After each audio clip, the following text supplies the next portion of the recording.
사랑에는 거짓이 없나니 악을 미워하고 선에 속하라. 로마서 12장 9절 말씀. 아멘.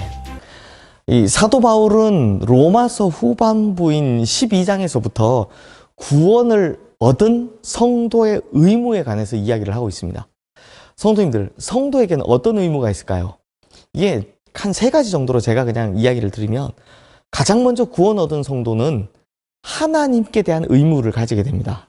그러니까 받은 은사와 또 받은 달란트를 누구를 위해 써야 한다고요? 하나님을 위해 써야 하고, 또 하나님께서 자신의 인생의 주인인 줄 알고 결국에는 자기 자신의 전부를 하나님께 내어드릴 줄 알아야 한다라는 것입니다. 그리고 2번째 의무, 자신을 거룩하게 지켜야 하는 의무, 자기 자신에 대한 의무가 있습니다. 그래서 거룩하고 성결하게 자기를 지키며 사는 의무, 또 말씀대로 살아가야 하는 의무가 바로 구원을 얻은 백성들에게 있다라는 것이죠. 그리고 마지막으로 이 구원을 얻은 백성들, 그리스도인의 의무는 이웃에 대한 의무입니다. 그래서 오늘 본문은 이웃에 대하여 감당해야 될 그리스도인의 의무를 이야기하고 있는데, 이 의무는요 상당히 막중한 것입니다. 이 종교개혁자 마틴 루터는 그리스도인은 자기 짐만 아니라 이웃의 짐을 져줄 수 있을 정도로 강한 어깨를 가진 자라야 한다라고 말을 한 적이 있습니다. 주님께서도 선한 사마리아인 이야기를 통해서 그리스도인이 이웃에 대하여 가져야 할 의무를 모범적으로 말씀해 주셨죠. 그리고 그 이야기의 결론에서 이렇게 말씀합니다. 너도 가서 이와 같이 하라. 그러면 성도님들, 그리스도인이 감당해야 될 이웃에 관한 의무 가운데서도 우선순위에 가장 앞서 있는 것이 무엇일까요? 그건 바로 사랑의 의무입니다. 사랑의 의무. 그래서 신학자들은 이 로마서 12장 9절부터 11절까지 이 말씀을 두고 사랑의 실천을 위한 10계명이라고 부릅니다. 즉 10가지나 되는 이웃을 향한 사랑의 실천 사항들이 기록되어 있다는 것입니다. 그래서 오늘부터 이 매일 묵상을 통해서 이 10가지 사랑의 실천 사항들을 하나하나 살펴보려고 합니다. 자, 그럼 이 사랑의 실천 그 첫 번째, 그리스도인의 사랑은 순수해야 한다라는 것입니다. 그리스도인이 나누는 사랑은 정직해야 하고 순수해야 한다라는 것입니다. 오늘 본문 9절 말씀 이 앞부분에 보시면 뭐라고 합니까? 사랑에는 거짓이 없나니 라고 합니다. 여기에 거짓이 없다라는 헬라어 표현은 아니포크리토스인데요. 이 말의 정확한 뜻은 아니, 이게 헬라어로 없다라는 뜻이거든요. 우리말과 비슷하죠? 아니, 없다. 무엇이?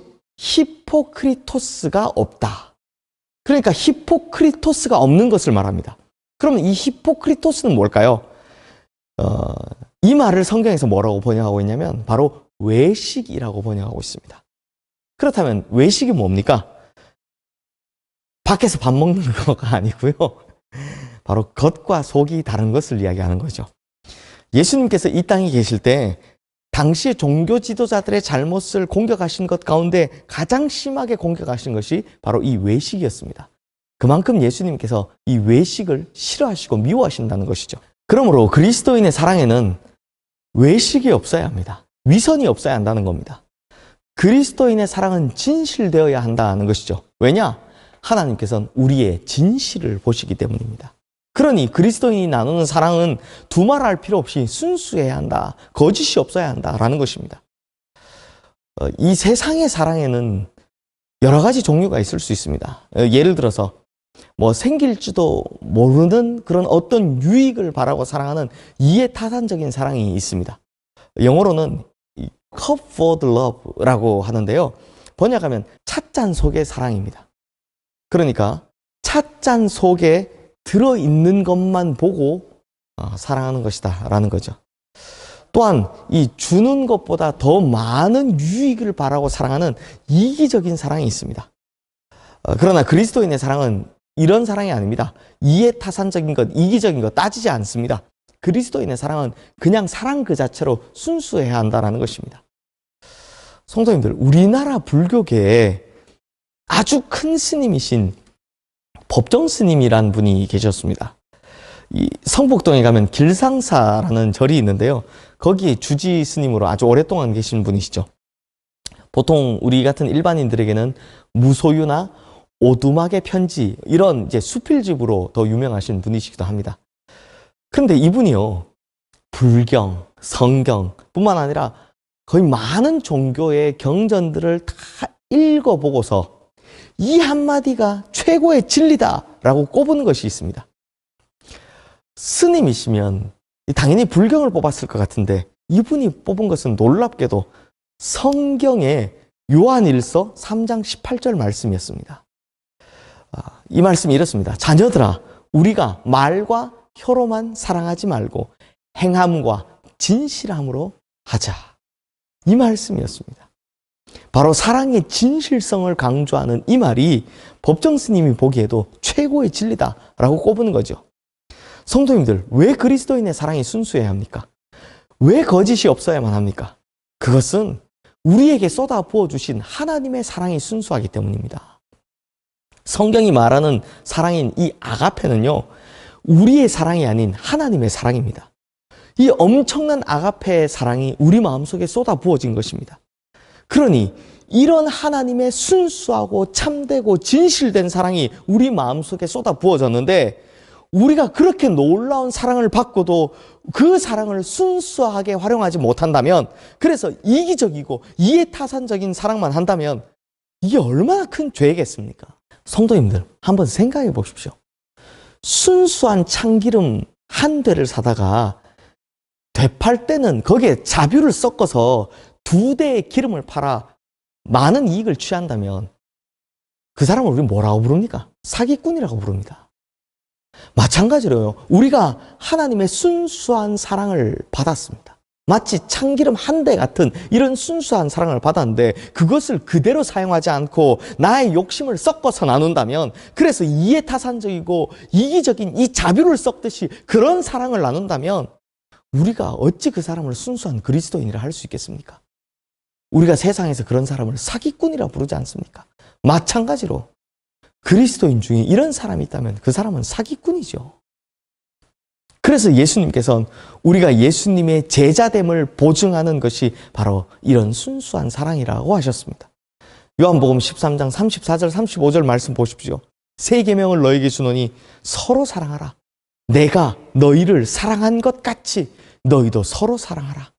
너희가 서로 사랑하면 이로써 모든 사람이 너희가 내 제자인 줄 알리라.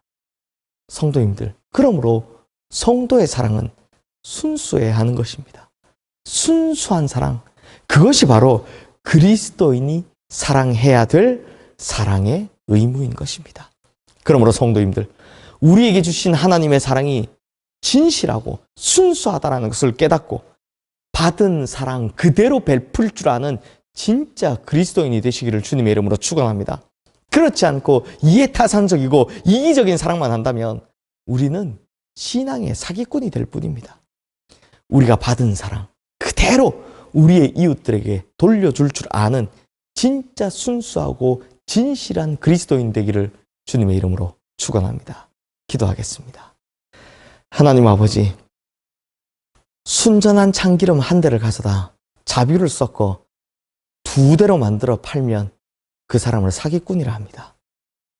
그런데 주님, 우리가 정말 순전한 하나님의 사랑을 받고도 그 사랑을 나눌 때는 온갖 나의 욕심들과 이기적인 마음을 섞어 자뷰처럼 만들어 팔아내고 있습니다. 주님, 우리가 어찌 신앙의 사기꾼이 아니겠습니까? 그러므로 우리가 우리 이웃에 대한 사랑을 할 때 순수하고 진실한 이 근본적인 마음들을 회복시켜 주시옵소서. 다시 한번 주님의 사랑을 받은 자답게 정말 순수한 그리스도인, 순수한 사랑을 나눈 그리스도인들 다 되게 하여 주시옵소서. 예수 그리스도 이름으로 기도드리옵나이다. 아멘.